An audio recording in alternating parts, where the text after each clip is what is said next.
Right, I think everybody can see my screen here now. So yes, I'm here to talk about inside the mind of someone living with suicidal thoughts. Today we're going to cover a couple things. I'm going to briefly talk about suicide. We're going to talk about how do you talk about suicide to an individual. Some background information about suicide within the United States. Some warning signs and risk factors, where we're really going to get in touch with the inside mind of someone with suicidal ideas. And then some assessment tools. Now, all of us in our days have experienced some kind of training with suicide, whether it was through schooling or something like that. But this might be a refresher course for you. It also might bring out some things that maybe you forgot about in the past. But hopefully we together can learn something and move on in our day to help out people. I just want to make a real quick disclosure for everyone. This is a heavy topic to talk about. And it's sensitive to some people. So anytime if you feel you need to step away, please do and seek your method of recovery. And then I left you also a phone number. I know that we all have our own personal numbers within our own counties, but I left a national suicide prevention lifeline phone number that you could reach because I understand that this is a very sensitive topic to a lot of individuals, whether it's someone you worked professionally or someone you know in the past. So please take that time for your recovery. So let's start off with saying, what does a person living with suicidal thoughts look like? I've always had those impression of saying, well, does it really categorize in one person, or is it a different category, or is it an age or a gender? And if we actually look at people that actually have tried, had suicidal thoughts or have completed suicide, we can notice that actually there actually is no stereotype of exactly what someone would commit suicide. It could be any age group, it can be any gender, it could be any religion, it can be any age. So we really don't have a pinpoint of exactly who is truly the high risk of committing suicide, but we do have different warning signs and different things that we can look at as clinicians that can help us with that.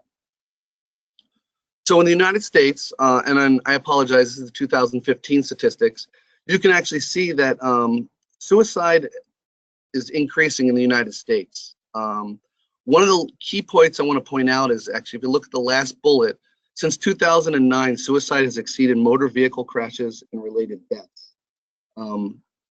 It's moving up there. And in saying that, we really need to address this as clinicians and really understand what is it that we can do to help out, and what is it that we can recognize that what are those triggers or what are those signs that people are having that are hurting, that they want to hurt themselves. So we all know that every single time you do a suicide presentation, there's always the myths and the facts. And I like this because it actually gets you thinking for the rest of the presentation. So the first one says, talking openly about suicide will cause it. And that's actually false. Or I'm sorry, my bad. That's actually a fact. Wait, where am I at here? I'm sorry. That's actually a myth. Talking openly about suicide will not actually cause it. It's actually encouraged because that's what we get to know what they're thinking and what their thoughts are and how we can intervene with that. What we know is talking openly about suicide in a responsible manner can have the opposite effect on those who are struggling. Finally, someone sees their struggles and is willing to help them get support that they need. The next one, anyone can learn to help someone who's struggling with thoughts of suicide. So with that one, it's actually true. The only limitation is the own belief about whether or not suicide is preventable. Our ability to recognize and intervene with potential suicide person, and our comfort around the topic. Suicide prevention is up to all of us. The next one is someone decides that they want to take their own life. There's nothing we can do to stop them. And that's actually false. In fact, most often a person that considers suicide doesn't really want to die. They just end up unbearable pain that they're experiencing. They're often looking for someone to help them with their distress. And up to 90% of suicidal people speak to at least one person about their distress before making a suicide attempt. So let's make sure that we reach out to them. If someone talks about suicide, they don't need to be taken seriously, and that's false.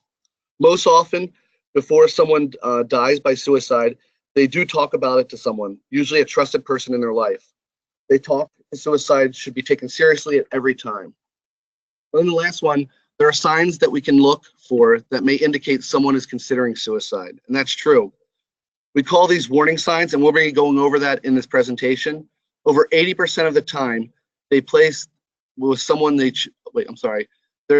are in place when someone chooses suicide. The difficulty in recognizing those warning signs for what they are, warning signs are often reason is they're asking for someone for help. So we definitely want to make sure that we recognize what those warning signs are. In terms of what I want to go over before we start getting into this is there's 4 of them really right here, and one of them is the suicide gesture, and that's similar to a suicide attempt, except there's no attempt to kill oneself. Suicide behaviors, they encompass the broad range of acts, including suicide attempts, gestures, threats, and suicidal thoughts. The suicide, which is an intentional act resulting into one's own death, and then the suicide attempt, which is an intentional act causing self-harm where death would have occurred without direct intervention. So our world reflects on our beliefs, and preventing suicide starts with our comfort in our acknowledging and talking about suicide ourselves, and that's why we're here today to talk about that. So there's some words that we use that we prefer to use, and we like to use the words suicide, die by of suicide, or suicide attempt. There's some words out there that some people use that kind of have a negative stigma towards suicide. So our main goal is to encourage and support people to become comfortable about talking about suicide. It's been a taboo subject in families, public conversations, and culture. In order to make change to suicide as a public health problem, we need to be able to talk openly about suicide and be able to ask someone if they are considering ending their life. There are some simple direct phrases that can be used when we talk about suicide. Like I said before, we can refer to it as a suicide, someone died by or died of suicide when speaking about death. Ask a person you're worried about if they have a thought about suicide or if they have thought about ending their life. Phrases that should be avoided, and this is the key part here, is we should not say failed attempt or successful suicide. Those type of things give a wrong message in what we're talking about with suicide. So if we look at this picture here, and I think this is an interesting picture, you can see that there's a bunch of individuals with attempted suicide, but there's actually one person that completed suicide. So if we look at this, we're seeing that a lot of people are reaching out to our profession, they're reaching out to our families, and they're really trying to get that help that they need. Sometimes we're not aware of a suicide risk in a person until they make the attempt on their life. So we really need to start recognizing those signs, and we're going to be going into that. Another key this picture depicts is, if you can see that among 15 to 25-year-olds, there's about 100 to 200 attempts, and there's 1 death by suicide. What's interesting about this one is statistics and research have shown that it's usually 100 to 1, which is what this shows. But there's actually some literature out there that's saying it's even higher as the 300 to 1, so 300 attempts to 1 actual completion of suicide. They're trying to relate to why has this happened in that age population, and really it is because in this age population they're trying to cry out for help. Their response to suicidal behavior includes supports in reducing stress, addressing treatment and support needs, in review to return to suicidal behavior. So this top group area is really addressing that. They're really reaching out to the public, and they're really reaching out to their clinicians, and they're reaching out to their family, trying to get them talk about that. If you look at the next one, which is 75 years or older, you'll see it's 4 to 1 ratio, and that's probably because in this population, in the elderly population, they're more secretive. And they choose higher lethal means. When they're really going to do something, they have their mind set out on it, and they're not really addressing it out to the public. They're just keeping it to themselves. And in this population, in the elderly population, they're planning it. They actually have that plan and they really know what, how they're going to do it. So that's why the ratio is actually smaller compared to the old, younger population, which is very impulsive. They're just trying to really reach out for help. And we'll talk about this later. They're trying to communicate to out there to say, hey, listen, I need help. Can someone please be there for me? One thing that we talk about is non-suicidal self-injury. We see this a lot out there. This is not a suicidal intent, but yet it is concerning. These self-injuries are high risk for suicidal behavior, so they're an indicator of suicide. But really what they're doing is, and you can see I have listed some there, they're doing it for release of tension. Maybe they're doing self-injury to release that distress or manage emotions. Other one might be they do visible or physical expression of emotional pain that provides relief from their emotional pain. For some, it's like a rush, that euphoria that they get. It spurs those endorphins released in trauma in the flight or fight syndrome, especially for those that feel like they're numb. It might be self-punishment. They feel guilty, so they do that. And also they might be used to influence others in their life, to try to change others' opinions about them, or what, maybe they want them to say, hey, look at me, I'm doing this because I want you to change the way you're behaving. So yes, it's not a suicidal intent, but this is one risk factor that we need to recognize. So I really wanted to touch that briefly. We need to define the problem. Attempted suicide is a potential self-injurious act committed with at least some intent to die as a result of that act. Suicide is an attempt to solve a problem of intense emotional pain with the impaired problem-solving skills. And individuals of all races, creeds, economies, and educational levels die by suicide. There's no typical suicide victim. And I think that's really important because we see multiple different people, and I hear it, in my workforce where I work, that they're like, oh, well, that person, probably, is high risk of suicide because they're poor, they can't afford to live day by day. And yes, they have those stressors, but that's not truly the characteristic of someone that's going to commit suicide. Maybe they have high resilience and they're able to get through. Where I also see then you see an executive and they're like, oh, don't worry about that executive. He works, a 9-to-5 job and he's doing great. You don't have to worry about him. He's fine. But yet he might have some stressors or some warning signs that are going out there that we don't recognize. And because we have that stigma out there, we miss those and we stop that attempt, or actually maybe the completion.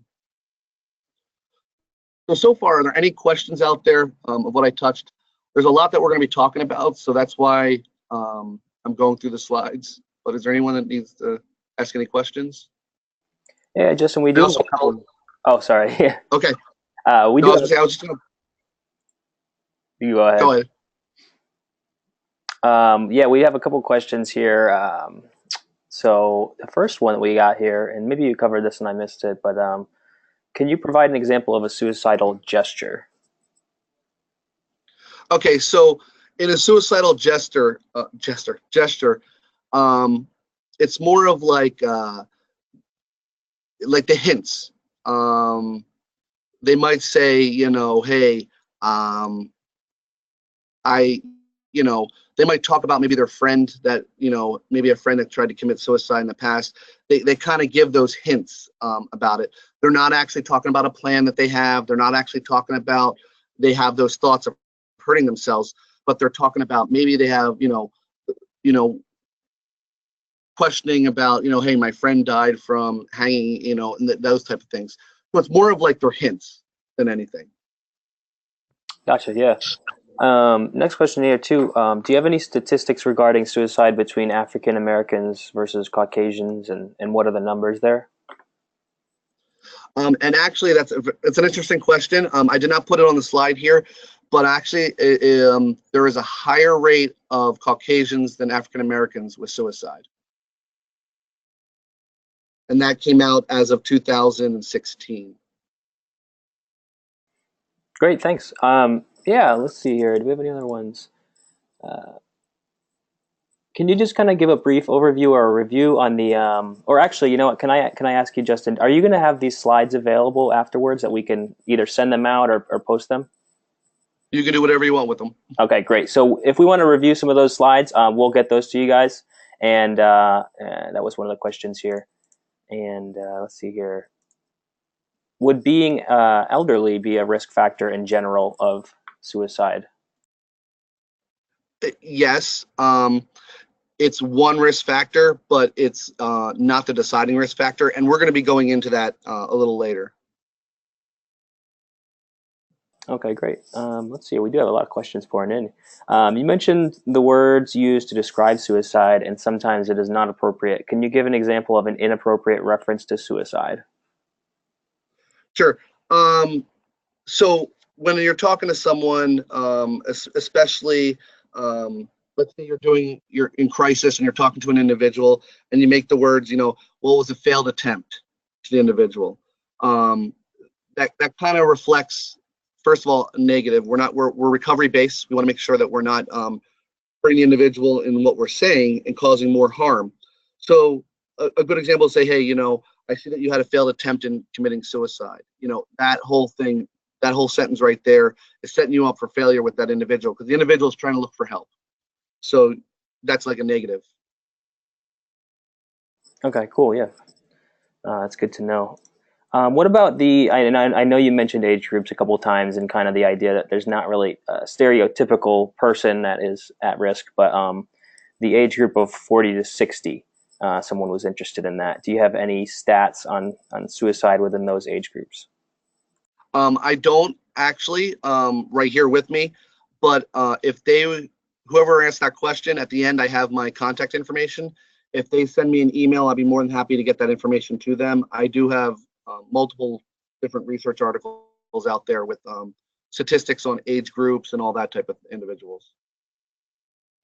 Great. Yeah, I'm going to go ahead and just take one more now, and maybe we'll hit a couple more in a little bit. But somebody mentioned, they agree that talking openly about suicide with young people especially is good and being educated. But they mentioned the idea about the copycat phenomenon with young persons. When a young person commits suicide, and that ups the chances for other young people to attempt.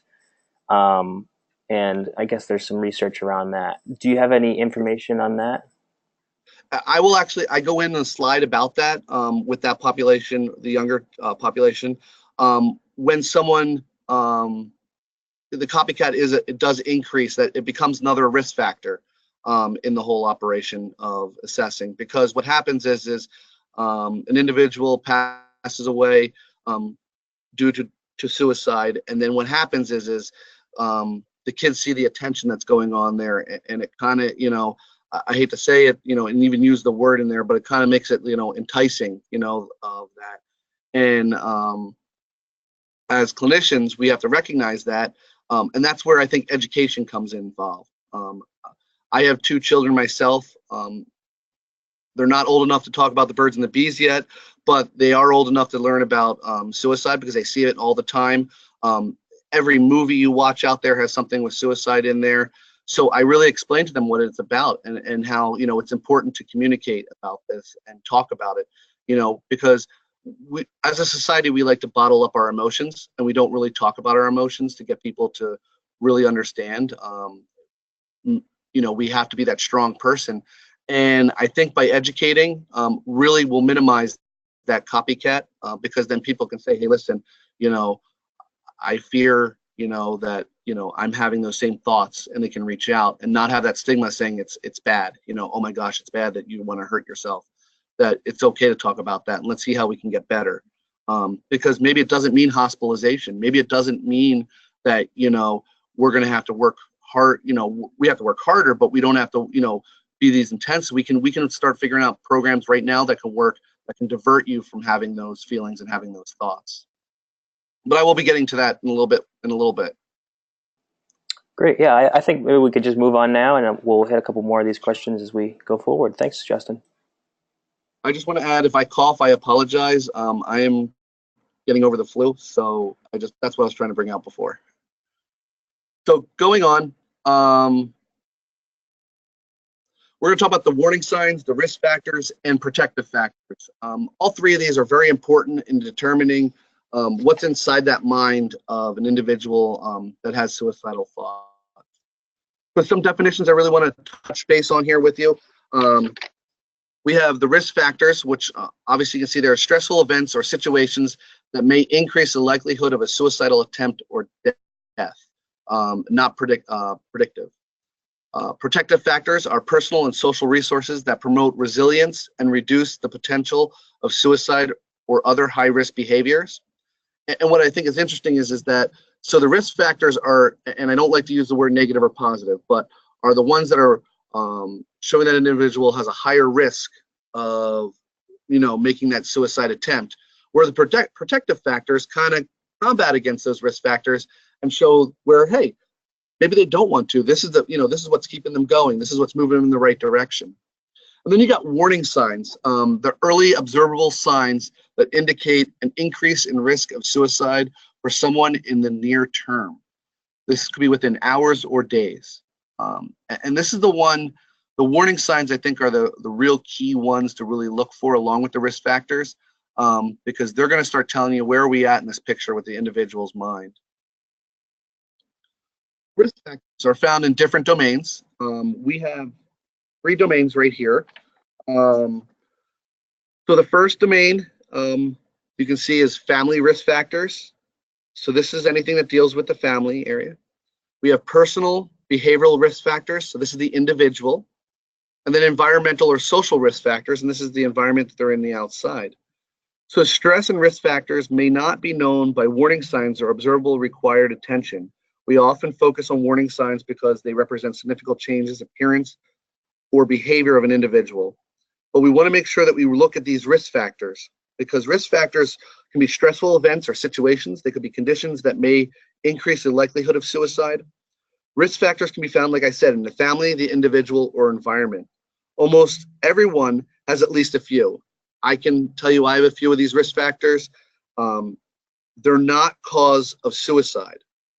They do not predict the suicide is going to happen. They do not carry equal weight either. So it's important to know that maybe you have a lot of personal risk factors, no family and no environmental. It doesn't mean that because you have high personal risk factors that you're going to commit suicide in the next couple hours. These are just risk factors that are out there that we need to keep recognizing. I'm going to go to this slide right now.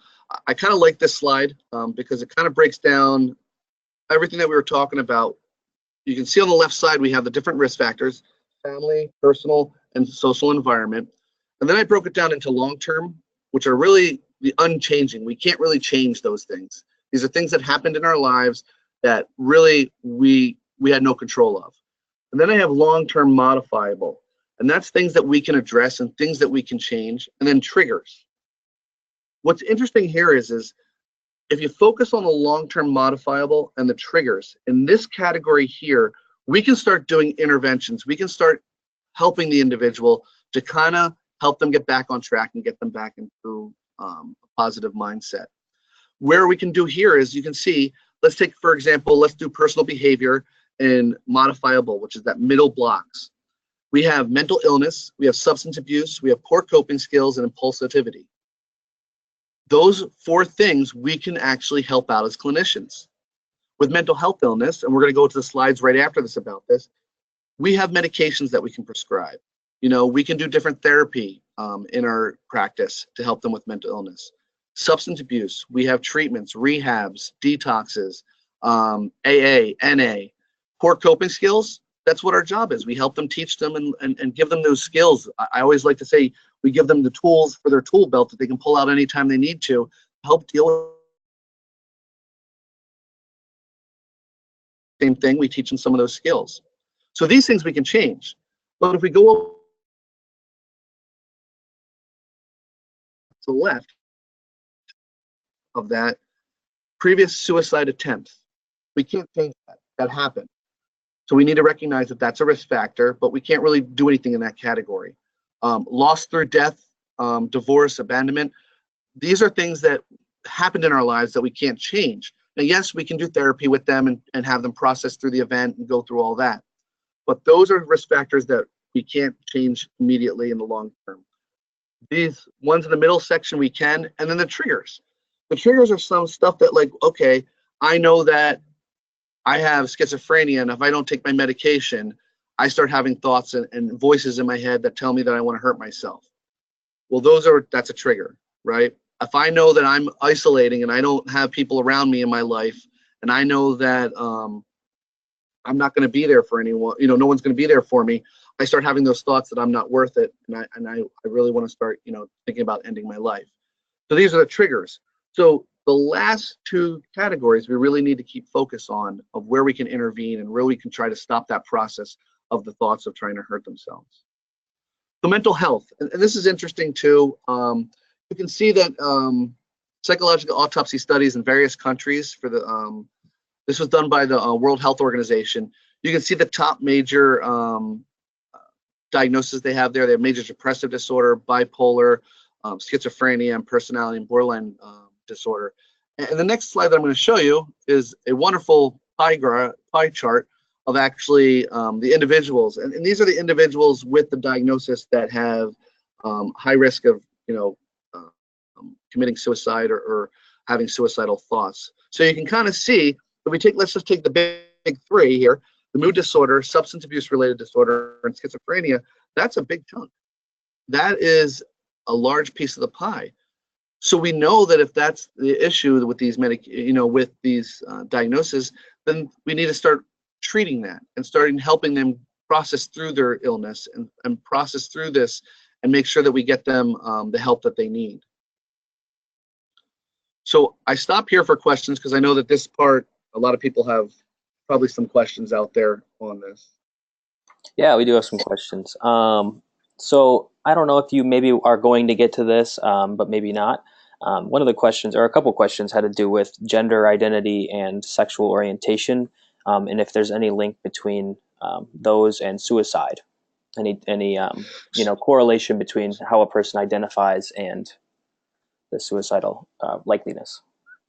So I'm actually going to be asking NASW-PA actually eventually later on in the year to do another presentation on suicide with actually this population, because it is the it's the growing population of increasing in suicidal behavior, along with ideas and actually completion. So there's a lot of issues going on in this category. But to answer your question, yes, there is. It's the leading. I know I'm contradicting what I said in the past previously, but it's the leading actually population of individuals that are actually trying to take their lives. So we truly do need to address this and obviously educate educate every population, but really try to say, hey, listen, it's okay to talk. There are people out there to help you and be supportive. Yeah, have you heard of the idea of, and this is new to me, but subtle suicide, and what your thoughts are on that? On subtle suicide, say it again. Yeah, subtle suicide. I apologize. I do actually not know that, but I will actually, after this is done, I will be looking that up. So, For sure. a lot of the my training and everything that I've done with suicide has dealt with the big three that they talk about, which I did in the very beginning. But now they're starting to there's different terms they have for all the different types of suicide that are going on. And obviously there's different therapy or different interventions you can do for each one. So I will definitely look that one up because now my mind is curious. Right, yeah. So one person, I guess, kind of had a clarifying question. I thought a gesture could actually include something like, for example, taking 10 aspirin. A gesture that is occurring. Can you say it one more time? Yeah, sure. A clarifying question. This person thought a suicidal gesture could include something like taking a bunch of aspirin. A gesture that has occurred, suicide is occurring, but it falls short of, or suicidal ideation is occurring, but it falls short of an actual attempt because the means weren't actually deadly, and the person knows this. Right. Okay. So, yeah. So a gesture can be. It could also. So that's correct. Um, the hints. So in other words, they took the aspirin, hinting that they were going to try to hurt themselves, but they didn't get too. Impulsiveness wasn't too far in that they. Gestures could be that they came into the ER, um, maybe high on heroin. They say it was because of they wanted to get high, but it was actually truly they wanted to hurt themselves. So yeah, that is true that it can be that way, but it's the hint that they're, they may not have said that they went that far, but they were actually trying to get that far and do it. Okay. Is emotional pain always a factor, or do some people have chronic suicidal tendencies or thoughts due to a biochemical imbalance? There is studies out there that show that there are chemical imbalances that go on with that. So to answer the question, yes, chronic can be, but then it becomes a risk factor. Then it becomes something that we need to recognize when we're actually assessing the individual or talking to the individual. Okay, great. So this person had a situation, I guess. I have a client who uses suicidal talk in shocking ways to possibly manipulate caregivers and situations. We take every conversation seriously. Any thoughts on further thoughts on language usage? We might get somewhere with the way you have already broken the language down. If you could kind of like incorporate that again, I guess. Just language usage and that specific situation. I would say in that exact situation, it's important to actually find out what is the reason why and behind using suicide talk or suggesting that they want to hurt themselves. There has to be a reason. They're communicating, and we're going to get to that. There has to be some kind of communication going on to them, saying, "Hey, listen." Maybe a cry out for help. Now, I know there's individuals that they come in almost every week saying they want to hurt themselves. And that is true 100% what they said. You need to treat it like they're, that they are going to hurt themselves. You can't just say, oh, well, there she is again. She's doing the same thing like she did last week. You have to treat it there like that. But it's really find out the root of the problem. And those individuals take a long time to really get back on track. We have an individual that I work with. He has tried to hurt himself, making gestures multiple times. He tried to hang himself. He tried to say that he swallowed razor blades, medication, drug overdose, and he'd be in almost 2-3 times in the ER almost every single week. But we would treat it. We would talk to him. We'd start communicating. And then find out what are those interventions that we can do. Maybe he needs to be in a more intensive program. Some communities have like a FACT or ACT team, like a assertive community treatment team. And maybe that's what he needs is that extra care where they go out to the community and help him out. Maybe they need a blended care manager. Maybe there's something missing in their life that they need help. Maybe there's abuse going on. So there might be an underlying root to that. Now, it takes a while for them to really elaborate that and really get that information out there. But definitely talk to them, educate them about, the suicidal behavior and what's going on. Great. Yeah, we definitely still have a lot of questions. I'll probably try to just do one or two more here. One question, maybe this was a clarifying question, but it said, how is long-term abuse of any kind ever modifiable?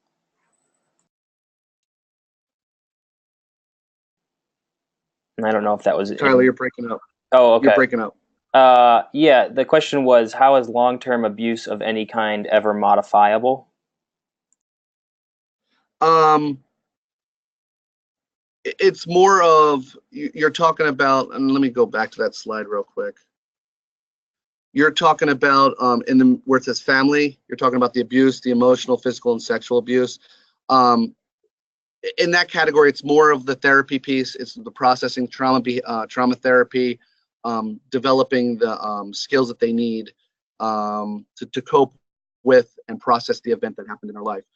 Will they ever be healed from it? No, but they can start to learn to accept and live with what's going on and comprehend that way. Great. Yeah, we'll do this last one. What's the best way to talk to, or I mean, I guess, ask children about suicidal thoughts, ages 11 to 14? I'm going to hold off on that question because it's coming up. Great. All right. You go ahead and continue with then, and then we'll try to get to a couple of these questions at the end. Okay. So inside the mind is what we're really the whole gist of it is, and it's perspectives. And I have 4 of them that I want to really reach out to you guys about. You can see here is the person is often ambivalent, which this means the person is feeling 2 things at the same time. There's a part of the person that wants to die, and then there's a part of the person that wants to live, and both parts must be acknowledged. This is important. When the individual comes to us and they're crying out for help, yes, they do want to, hurt themselves. We need to address that part of it. But then they're addressing at the same time that they want to live, and we need to address both of them at the same time, and that's important. The next part is unsolvable, and in this category, I'm going to skip to the second part. It says, for one, just as someone may be temporarily high from drugs, he or she must be obtaining temporary attention, support, even popularity after a suicide attempt. So they're trying to solve those unsolvable problems and really trying to escape those emotional pains because they can't, there's nothing else in the life that's going to matter. And the only thing, the end result is to hurt myself. So we really need to get inside and figure out what's going on in there? Why are they having those thoughts, and how can we address those? The next one is irrational component. This one's an interesting one in that it's hard to really figure out where their head is and really trying to work with this one. So like it says right here, for example, they are usually not thinking about the impact of their death on others. They hold the perception that they will reincarnate or somehow still present to see how others react to their death. So they might say, oh, they're not thinking straight in their irrational thoughts. And it's really trying to address this one. I find in this category that these individuals, you really need to talk and really, really need to process the whole event and really get them to understand, because they're going to be the ones that are going to butt heads with you throughout the whole time. And then communication. This is one where people who are suicidal, normal communication is usually broken down, and the suicide attempt may be a person's way of sending a message. When someone comes in crisis and they're talking to me after they've made an attempt, they usually will tell you everything that's bothering them. And it's interesting because you talk to an individual that just took a whole bunch of pills to try to hurt themselves, and then they come into you and they talk to you and they tell you about all the problems that are going on in their life, and they feel better because they're starting to talk and they're starting to build that communication skills. So then there's this part that we need to address also. I'm going to skip this one because I have a lot more slides and I'm pressed for time here. So I'm going to continue on. So protective factors. Like I said, risk factors were the ones that were that are going to hurt the individual or that are risks of that high risk that they might hurt themselves. But protective factors are the opposite. They're the ones that, hey, they got something's going right. They seem like they got something there. So things to look at are skills. Maybe they had a therapist in the past and they know some of those anger management skills. They know some of those problem solving skills. They know how to treat with their emotions. They know the coping skills. So that's kind of something to write down and note for yourself. Maybe it's purpose and value. One of the questions I always ask is after someone has hurt themselves or made an attempt, I always say to them, what makes you want to live? Why?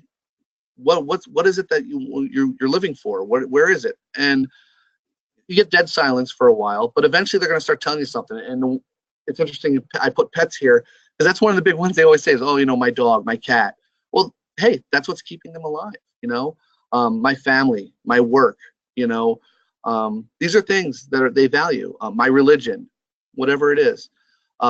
Personal characteristics, their health, positive outlook, healthy choices. Maybe they're working out. Maybe they lost weight. Maybe they're, starting to take better care of themselves. Supports.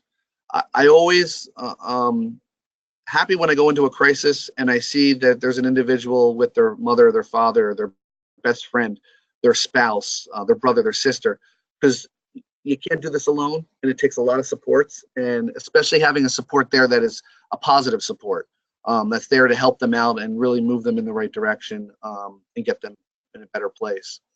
And then a safe environment. Maybe they are in school, maybe they're at home, and there's, obviously we always ask the question, is there any guns in the home? There's no guns in the home. Maybe you have a support, a parent that puts the knives away or locks up the medication. And that's another good positive factor. And these are things that we look at to say, okay, maybe they're at risk of hurting themselves or, being having suicidal attempts or anything like that. But these things, protective factors, these are the ones that are, hey, look, they're on the right path. They're doing pretty good. And we have to recognize these, because being strength-based and being recovery model, you really want to work on saying, hey, look, these things are going great. You've addressed these things. You've talked about these things. I didn't come up with, your values. I didn't come up with your personal characteristics or your sports or your safe environment. This is stuff that you came up with, and let's move with this in the right direction. Get them better. So protective factors reduce the likelihood of suicide. They enhance resilience and may serve to be a counterbalance in risk factors. So I really dwell on protective factors a lot, because we're really easy to pick out the risk factors. That's an easy thing to do. But protective factors are something that I really try to really get organized, really figure out what that individual has. And I don't ever hint on protective factors. I like to have the individual make those protective factors decisions themselves, because then that truly, they hold it, and then that's theirs. It's not me giving them a hint or anything like that. The key part here I want to bring up is resilience. What is resilience? And that's everyone experiences stress and difficulty circumstances during their life. Most people can handle those tough times, and may even be able to make something good out of those difficult situations. Making lemonade out of lemons, the quote they have there. Resilience is the ability to bounce back after experiencing a trauma or stress or a crisis, and to adapt to changing circumstances and respond in a positive to a difficult situation. It is the ability to learn to grow through positive and negative experience of life, turning potential traumatic experiences into constructive ones. These are the ones I always try to get my pulse on what the resilience is of the individual in crisis, that's in a crisis, or that just came in that said they want to hurt themselves. You really want to see what that resilience is. So how do we increase individuals' resilience? We look after relationships. Remember, I told you about supports before. Those supports will help that resilience grow. Think well of yourself. If I have someone in there that's saying, hey, listen, I'm about to go to school, I have a full-time job, things are going great, they're investing that time and that energy, that's something that increases that resilience. And then helpful thinking. This is where we give them those coping skills to start thinking about positive ways to deal with things. But resilience is something that I look at also. I want to throw that in there, because I think if you can see someone that's very resilient, they might not be a high risk then of trying to hurt themselves, and we can work with them and getting them better and back on track. Again, I'm skipping questions because we're getting truly closer to the time. So at the end, we'll take all the rest of the questions. So the warning signs. So there's clear signs of suicidal crisis. Someone threatening or hurting to kill themselves, someone looking to the means of guns, pills, rope, whatever it is, to kill themselves as a clear plan, and someone showing signs of distress, agitation, or anxiety.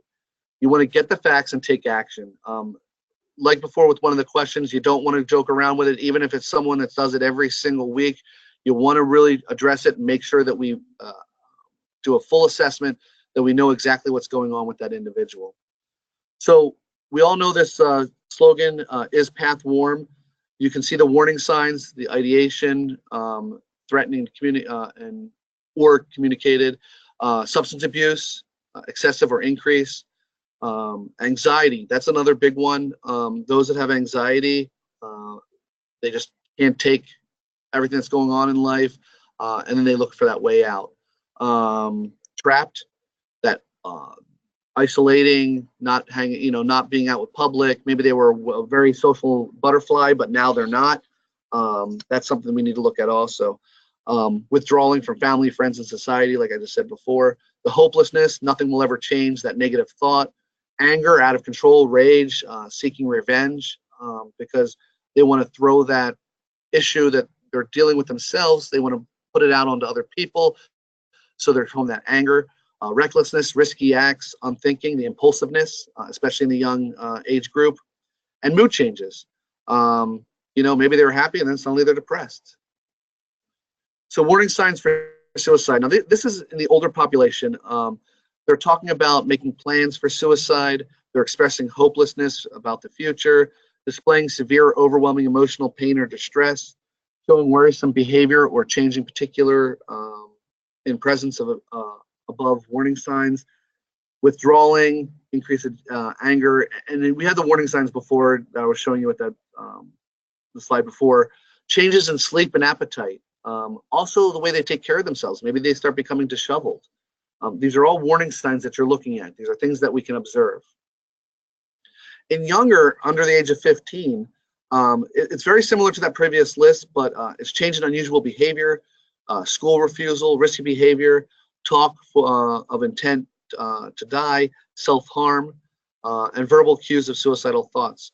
Some of the risk factors, maybe early trauma or stressful event, negative school experience, like bullying. That's a big one now, is about bullying.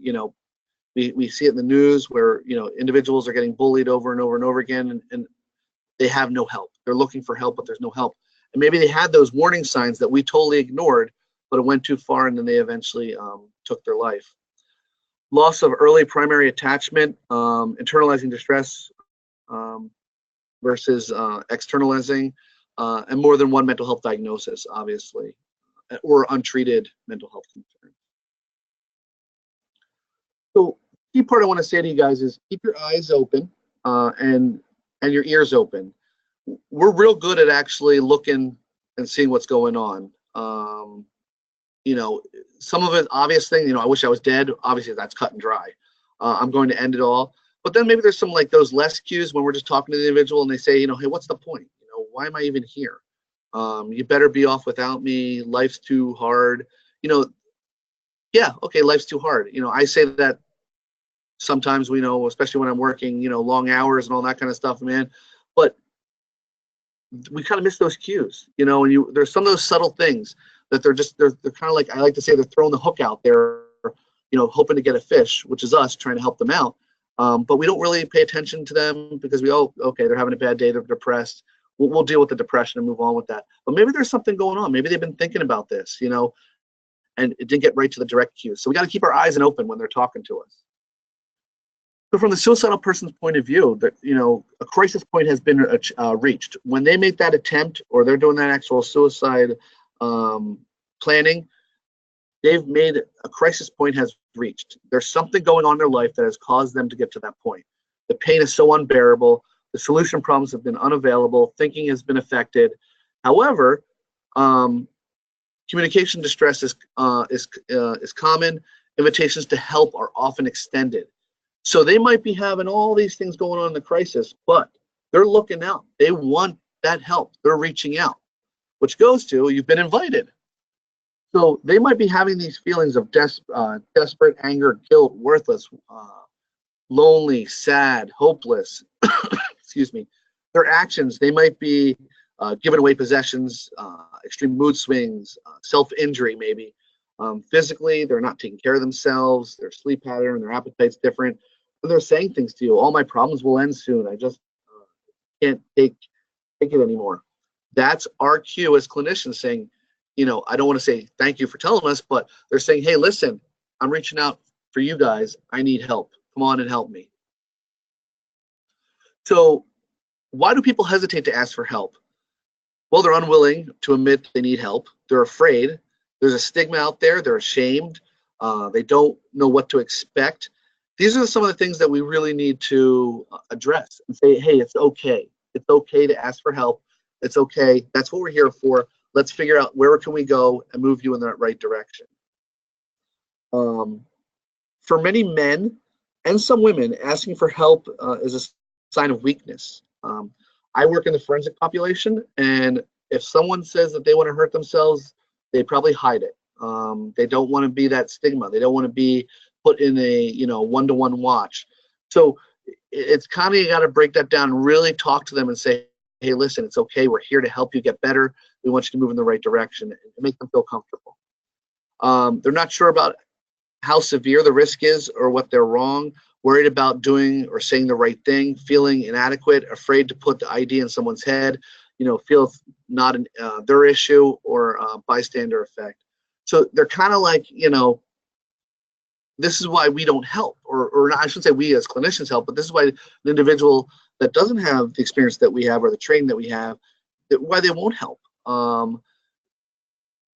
It's kind of like, okay, you want to hurt yourself, but I really don't want to talk to you about that, because if I do talk to you about that, you're probably going to come up with ideas, because maybe you didn't think about using a gun, but I talked about, hey, have you thought about using a gun? And now you have that in your head and you're going to use a gun. So that's not true. We have to really get in depth, figure out what's going on, and really get our feet dirty and really get in there and help them out and really process the event.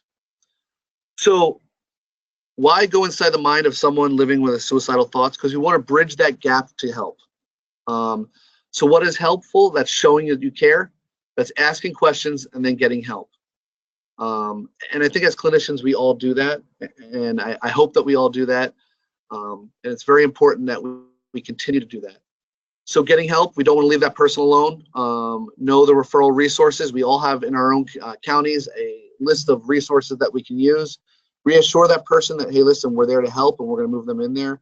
Encourage them to participate in the helping process. I think that's important. I always want that individual to run and make, like, they're driving the bus and I'm in the back of the bus trying to help them through that process. Excuse me. If you don't let them make that, be in that process, they're going to think that you're throwing out them the ideas and what to do, and they're not going to be more engaged to help themselves.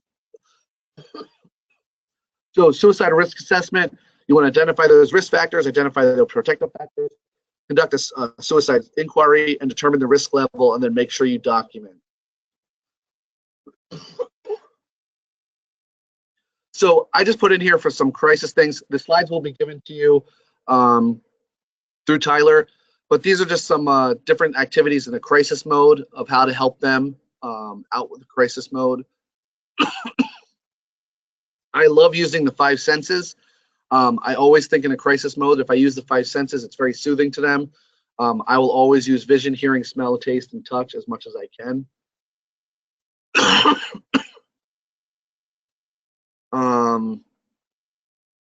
I'm just looking at time here. There's 4 main factors that influence a person's reaction to life events. That's their individual health and well-being, the predisposition, or individual factors, life history and experience, and the social and community support. So I always look at those factors and how that person reacts to those life events and try to see how I can help. Sorry. You also want to help them build in the community. I think that we have a lot of resources out there. We just need to utilize those communities, whether it's a church, whether it's your agency, whatever it is, and really work together to make sure that we're working on the same page. And cultural competency, I always want to make sure that I'm not interfering with their cultural beliefs or anything like that. So make sure you keep on track with the cultural competency of what it is, especially with like Latino, whatever the culture is. And then these are obviously the steps to take cultural competency. I want to leave you with this. We got to stop fighting to be normal because everyone's trying to be that normal, getting that rat race to be the Joneses. And tell everyone it's okay to be different. Different's a good thing. I think that once people hit normal, suicide will increase because then they have nowhere to go. So that's why I always encourage people to be different and express their different way. and say it's acceptable. So I want to leave you with that. Tyler, if you have any questions, I know I have, what, 2 minutes? I will try to answer as many as you can. Yeah, sure thing. Thanks, Justin. I really appreciate it. I'm going to go ahead and post the evaluation link in the chat section here on the control panel. So everybody can just go ahead and grab that. And I will also send out an email afterwards. So if you don't get it now, you'll have it later. We'll try to hit a couple questions. We understand if people need to leave here in the next minute or so. We do have a couple questions here, though. So, Justin. And I left my contact information if anyone wants to contact me. Yeah, perfect. Okay. Yeah, and I'll get those slides from you, too, and send those out in the email, just so everybody knows they can have those.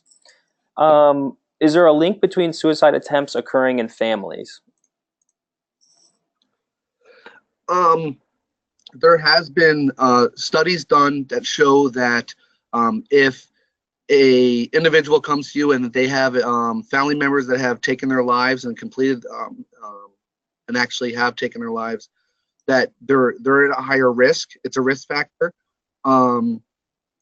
because of that emotional distress. Along with that, they feel abandoned. There's multiple factors of why that is there, but yes, there is a correlation. Great. Okay. Good to know. What is a question to ask a client to help with processing a suicide ideation? Are there trigger words for suicidal clients? I think that if they have suicidal ideations, and I hope I'm answering this question, is that you want to address it. Obviously we ask the big questions. Do you have a plan? How long have you been thinking about this? One of the questions I like to ask is where did that change? Where did you start having those thoughts? And usually they're like, oh, you know what? It happened about 3 weeks ago. Well, okay, so 3 weeks. What happened 3 weeks ago? And you can kind of get to like where the whole thing started. Trigger words that are gonna.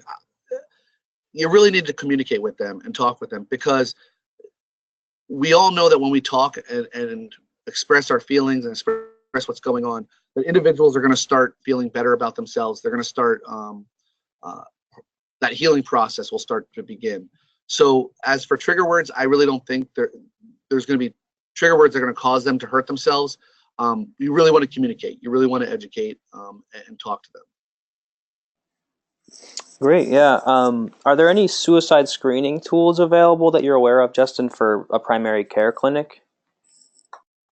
I do have a bunch of suicide different assessments. Dr. Rudd, he actually came out with a bunch of assessments that he uses, and he's like the godfather of suicide. He also did the autopsy of a suicide mind, which is they took a whole bunch of letters that were written, and he analyzed them and tried to figure out the process of where that went through. For the individual that did that, I'd be more than happy to send you all the different assessments that I have, and you can read through them and figure out. Majority of them are all going to be the same, because we're going to look at the risk factors, we're going to look at the warning signs, we're going to look at the history, we're going to look at the mental health piece of it, and then we're going to look at planned ideations and ideas and everything like that. So I will definitely be more than happy to send that out.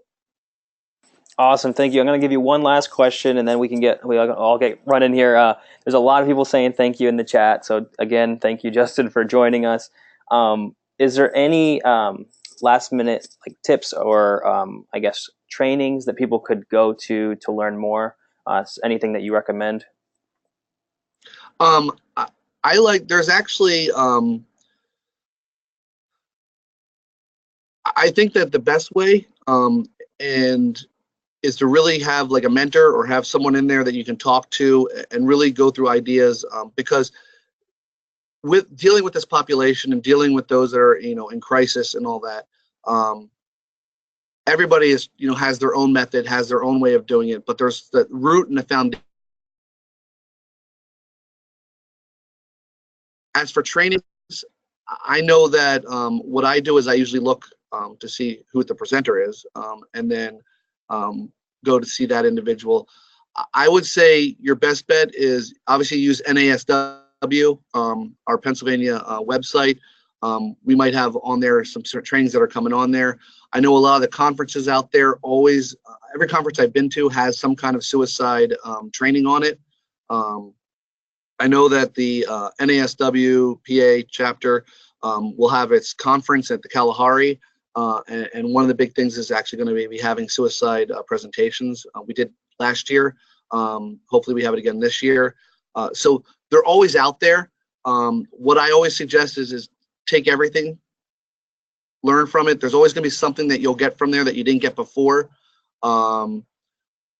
But to answer, like, do I have any specific trainings that I go to? I look at what's out there and see where it fits in my schedule and see where it fits with what I want to learn. There is the Pennsylvania Crisis Association. They do offer a lot of trainings, but again, they're here and there. They're not like continuously. So I would say just look out there and see whatever's there, and then maybe we can post some on our website if we find any that are out there too for people. Yeah, definitely. Great. I mean, since you mentioned it, I thought I would just go ahead and post the link. So if you guys are interested in looking at what events we have coming up in your area, just check out the link I just posted there. It's just our community calendar on our website. So that's where we post all of our events. Justin, I think you gave us some really great insight. There's a lot of people saying thank you in the chat here. So yeah, again, just thank you guys for joining us. Thank you, Justin, for sticking around, and yeah, hope everybody has a good day. I'll be sending out an email shortly with a link to the evaluation, but that's also posted there in the chat. So yeah, thanks again, Justin. Thank you, and have a good day. All right.